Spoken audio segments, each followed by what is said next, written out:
and will finish out the program with a presentation on a municipal perspective on concrete pavement rehab programs by Paul Ogren. I'll introduce our final speaker. Paul Ogren has been an engineer in various capacities at the City of Minneapolis Public Works Department for over 30 years, and before that he was in the private sector for 8 years. So he has a special interest and emphasis on administration, engineering, and field operations as it relates to all types of public infrastructure. Thank you very much. I'm very happy to be here. And for the next 20 minutes or so, I'm going to do a quick introduction of myself, a little bit of an introduction and overview of Minneapolis, Minnesota, some of our very early experiences with pavement rehabilitation and concrete pavement rehabilitation, then our early experiences, our current experiences, and what opportunities hold for the future for concrete pavement rehabilitation in Minneapolis. And since we are in 2020, I always like to end things with a slight joke. So anyway, who is this guy? Paul. I'm a graduate of Purdue University, civil engineering and land surveying in 1981. I worked in private sector for the next 8 years, either in Minneapolis or in Chicago, Illinois.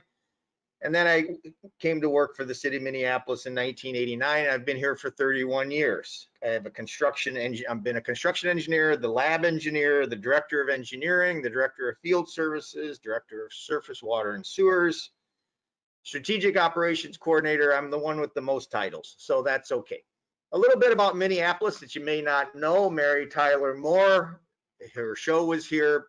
Prince, this is Prince's home. The University of Minnesota is also in Minneapolis.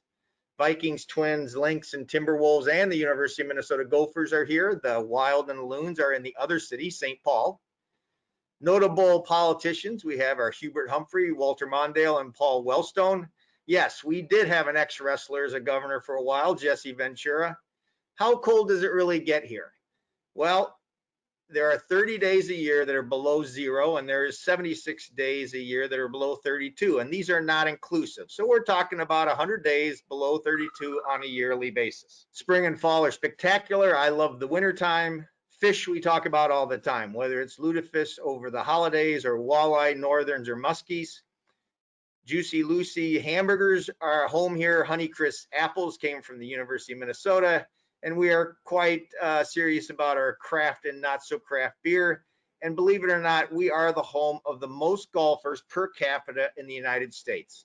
Other things about Minneapolis versus pavement infrastructure. The population of Minneapolis is 430,000. It's the 46th largest city in the United States and the largest in Minnesota. As I said, we're commonly referred to as the Twin Cities. So the regional populations of the counties surrounding Minneapolis and St. Paul is about 3.5 million people. The city of Minneapolis proper is 56 square miles. And yes, we are located on both sides of the Mississippi River. This is a lot of information here, but really what is important here is we have about 1,100 miles of pavement in the city of Minneapolis, and about 160 miles of it is concrete. What's 1,100 miles? That's like from going to Minneapolis to Chicago and coming back.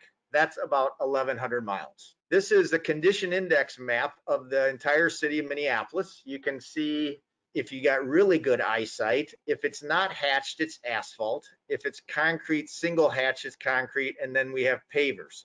You can see that roughly, just generally speaking, our colors of our pavements are in the purplish, lavender colors, which are in the fair condition and that sort of thing throughout the entire city. Other things that are of interest to the city is not on top of the miles of street, we have 350 miles of concrete alleys.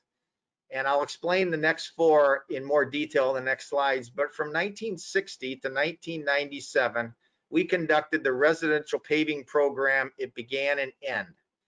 The asphalt renovation program started in 1998 and went to 2008.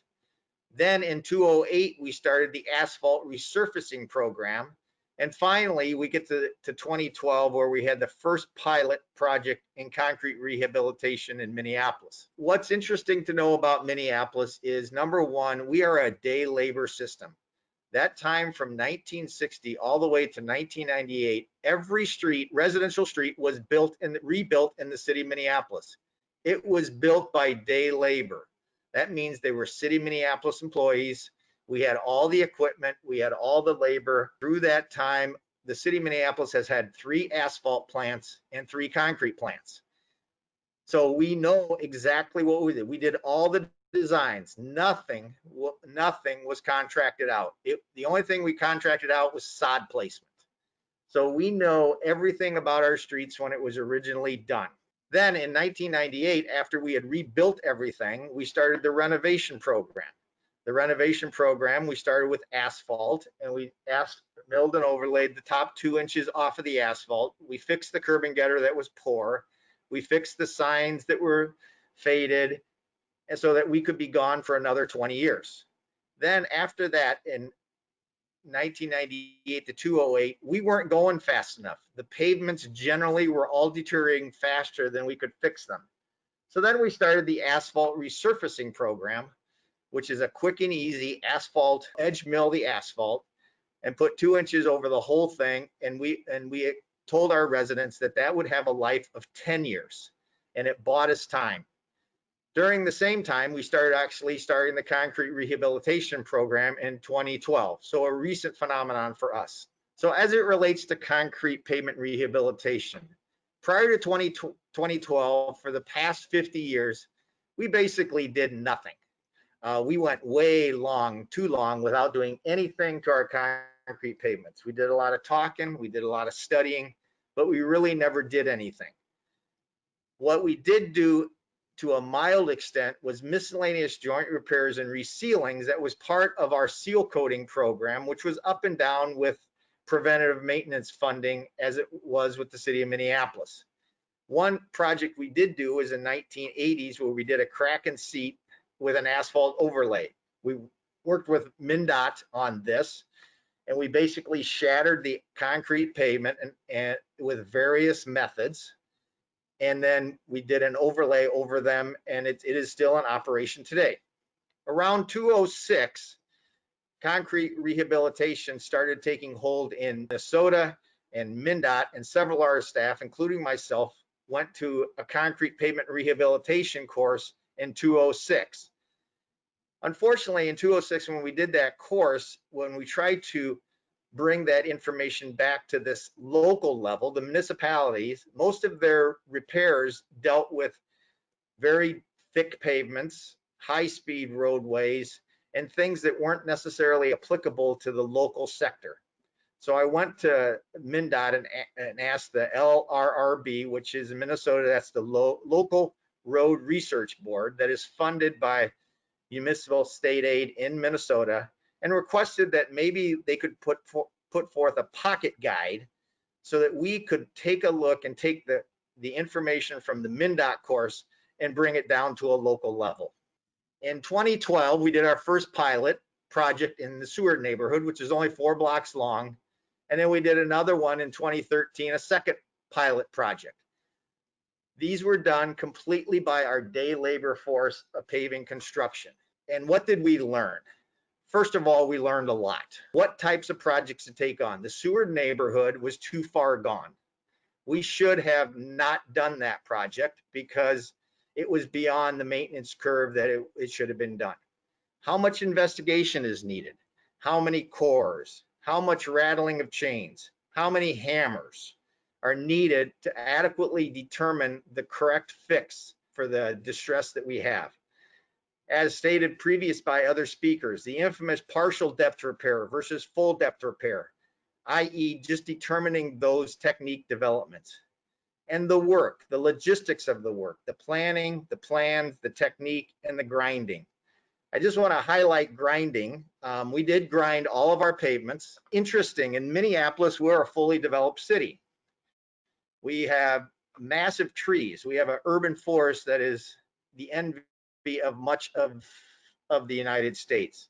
You bring a grinding machine in with a stack that goes off the top. Within about a half a block, we had burned up half the trees. Stopped quickly with the contractor, put on an elbow on the exhaust and move that exhaust away from the trees. Once again, things we learn as we go along the way when you're in a fully developed city. The other thing is I think the concrete rehabilitation industry was beginning to strengthen. Technologies were getting better. The techniques were getting more proven, standardized, and accepted. And so we learned a lot through this whole process. Later on, from 2016 to 2020, we went into the Waite Park neighborhood. And here we hired a few consultants to help us determine this large neighborhood of concrete rehabilitation. We ended up bidding it out utilizing the IDIQ method, which is the indeterminate duration and indeterminate quantity method of selecting contractors.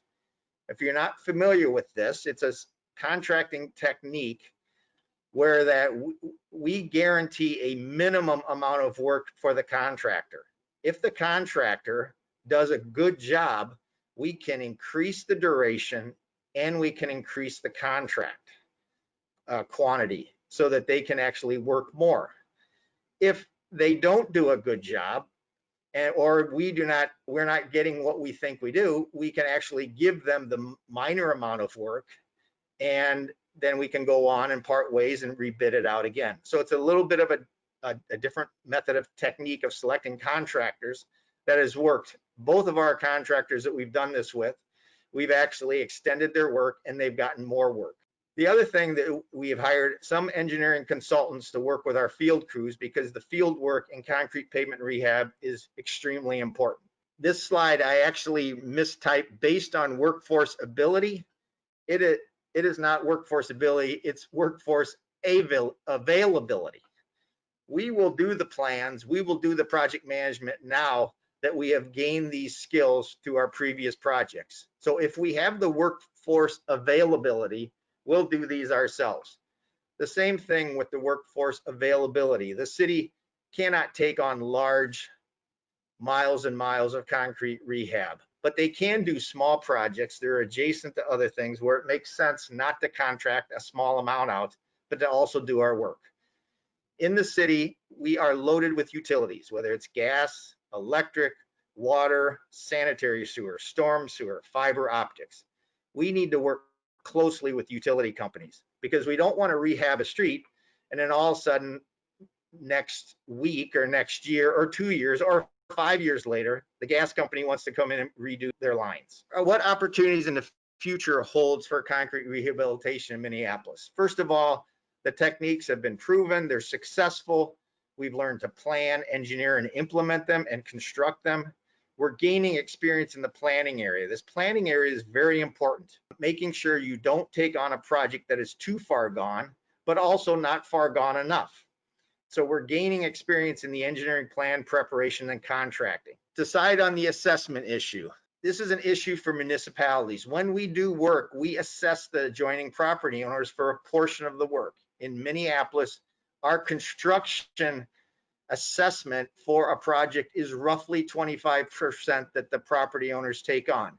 We do that a uniform assessment across the entire city so that individual property owners are not penalized for the type of road that's in front of their, or the type of street in front of their residence. When we did the renovation, which was the 2-inch mill and overlay and sprucing up the roadway that we wouldn't have to be back for 20 years, that was 1/2 the reconstruction assessment. Then we went to the more easier process of the resurfacing project, where we just edge mill and we put 2 inches over the whole thing. We cut the renovation in half again. So it's actually 1/4 of the reconstruction program. And that is where we're at to do. We're still doing 20 miles of asphalt resurfacing a year. Now the question is, concrete rehabilitation costs more than an edge mill and asphalt, but we shouldn't penalize our residents for the type of material that's in front of their street. If they're concrete, they get more than asphalt. So we're having an assessment issue on how do we do this so that it's fair throughout the city. In most municipalities, I think there's a genesis going on of ADA transition plan, complete streets plan, 10-year action plans. There's all kinds of plans out there. And most streets are on a street diet, which means they're getting narrower. How do we incorporate concrete rehabilitation and even asphalt milling and overlaying when we're not changing the width of our streets, even though the long-term plans for these streets are actually narrower streets for the most part? We have to do a better job of communicating and understand our underground utilities and their pavement needs. ADA ped ramp incorporation. Do we incorporate ADA ped ramp reconstruction in all of our resurfacing projects or concrete rehab projects? Roughly speaking, ADA ped ramps cost a lot of money to incorporate into anything. So all of a sudden, if you spend all your money on your ped ramps, you're not getting as much pavement renovated. So this is a quandary that we're in, and we are not alone, and we're trying to figure out where that happy median is. We also understand that there's just not enough funding, and the goal is therefore to have, open and honest, criteria-based, some people call it data-driven systems, and conduct extensive public outreach, because we are assessing these residents for this work. We have to be in and out as quickly as possible. Not only do our concrete rehabilitation program take in the technical side of this, which is pavement and utility impacts, number of vehicles, how the streets are used, but when we go through the planning process, we also look at neighborhood income, racial makeup, and level of poverty. And one other technical solution that we still don't have an answer to is that in our northeast Minneapolis area, we have, for Minnesota, pretty big hills. They're not very big compared to other parts of the country, but for us, they're very large. And so you have concrete pavement that had been there for 50 years. You have voids at the top of the hill. Water gets in. There's a foot or two of either select granular bar or class 5 between the clay and the bottom of the pavement. And all of a sudden, the granular material starts pumping either halfway down the hill or at the bottom of the hill. So yes, in northeast Minneapolis, we have existing concrete pavements with voids underneath them. And how do we fill those voids along with the concrete rehabilitation program? It's a very difficult, we've tried some things. I believe we have failed at all of them. So we're trying to figure out how to fill voids without ripping out all the pavement, but still have renovating the streets. So with that, we always end with a joke. In Minnesota, our construction timing is about April 1st to November 1st, if we're lucky.